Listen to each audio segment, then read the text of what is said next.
है कि तर्क की प्रतिष्ठा न होने से, यानी जो शुष्क तर्क है उसकी प्रतिष्ठा नहीं होती। यदि उस तर्क को अन्य प्रकार से क्या किया जाए, अनुमान किया जाए, तो वह भी तर्क होने से मोक्ष की प्राप्ति नहीं होगी। यानी वेदांत को छोड़ करके दूसरे प्रकार से तर्क किया जाए तो वह भी एक तर्क होने के कारण, उस तर्क होने के कारण वह भी अप्रतिष्ठा दोष से ग्रसित ही बनी रहेगी। इसलिए ब्रह्म कैसा है, तर्क का विषय नहीं है। जो ब्रह्म है तर्क का विषय न होने के कारण उसको तर्क के द्वारा नहीं जोड़ना चाहिए। यदि तर्क के द्वारा ब्रह्म को जोड़ना है तो फिर वेदांत उपनिषदों को ही आधार बना करके तर्क को जोड़ना चाहिए। शुष्क तर्क से ब्रह्म का निर्णय नहीं होता। जगत का निर्णय भी शुष्क तर्क से नहीं होता, क्योंकि जगत का कारण कौन है, ब्रह्म ही है। आवाज नहीं सुनाई। प्रतिपत्ति यानी ज्ञान, विप्रतिपत्ति यानी विरोधाभास का ज्ञान।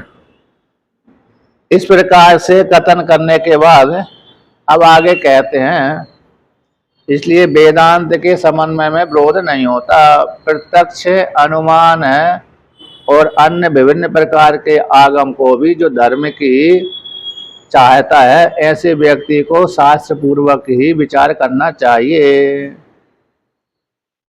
और जो धर्म को जानने वाला कैसा है, आर्ष के उपदेश को, धर्म के उपदेश को, जो वेद शास्त्र के साथ विरोध नहीं होता, ऐसी उस तर्क के द्वारा ही धर्म को जो जानता है, भाई यथार्थ धर्म को जानता है, दूसरा व्यक्ति नहीं जान पाता, केवल शुष्क तर्क से।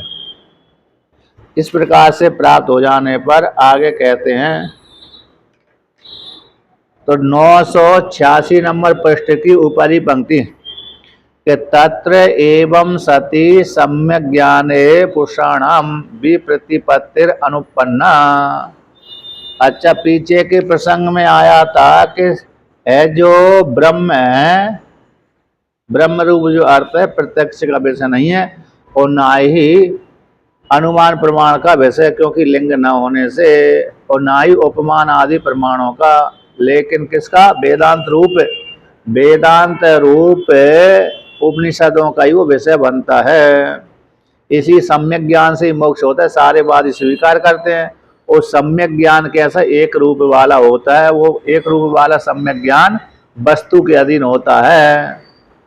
ये जो सम्यक ज्ञान है, आत्मज्ञान है, एक रूप है और वस्तु के अधीन होता है। एक रूप से अवस्थित जो अर्थ होता है वह परमार्थ कहलाता है।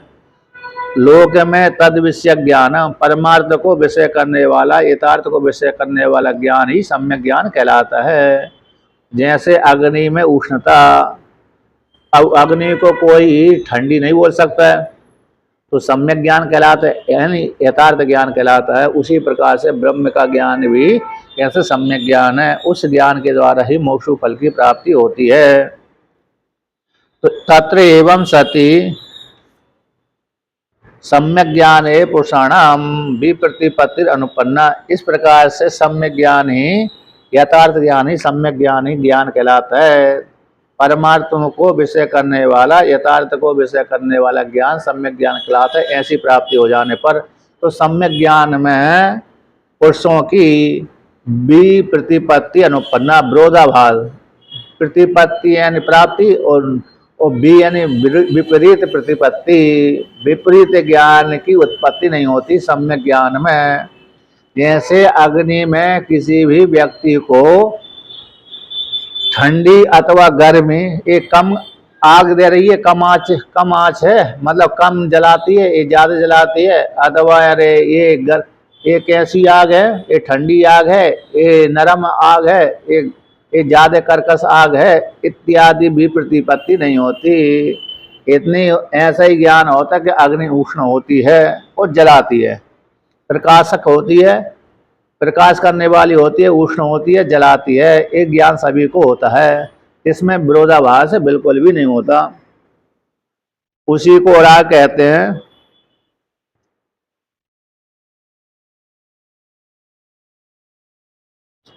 यहाँ पर तर्क से उत्पन्न ज्ञानों का, तर्क से उत्पन्न ज्ञानों का परस्पर भी प्रतिपत्ति हो जाने से न सम्यक ज्ञानत्म, सम्यक ज्ञान में टीका में आया, देखिए टीका में पहली पंक्ति है 986 नंबर पृष्ठ की पहली पंक्ति कि तर्क से उत्पन्न जो ज्ञान है, शुष्क तर्क से, तर्क यानी शुष्क तर्क से उत्पन्न ज्ञानों का मितो यानी परस्पर भी प्रतिपत्ति हो जाने से वह उसको न सम्यक ज्ञानत्म, सम्यक ज्ञान नहीं बोलते, क्योंकि उसमें हेतु दे दिया सम्यक ज्ञान हो जाने पर भी प्रतिपत्ति अयोगात। यदि सम्यक ज्ञान किसी को हो गया तो उसमें विरोधाभास की प्राप्ति नहीं होती। जो एक रूप से अनवस्थित जो विषय है, जिसका एक रूप से अवस्थित विषय नहीं है, जिसका वह तर्क से उत्पन्न होने वाला ज्ञान कैसा हो जाता है, वो प्रतिष्ठा वाला नहीं होता। तो कैसे सम्यक ज्ञान होगा? वो एक रूप से अवस्थित नहीं हुआ है विषय, जिसका, जिस है ना, जिस ज्ञान का जो विषय है एक रूप से अनवस्थित विषय है, जिस विषय का अथवा जिस ज्ञान का जो विषय है वह तर्क के द्वारा उत्पन्न हुआ है, ऐसे तर्क के द्वारा उत्पन्न होने वाला सम्यक ज्ञान कैसे हो सकता है?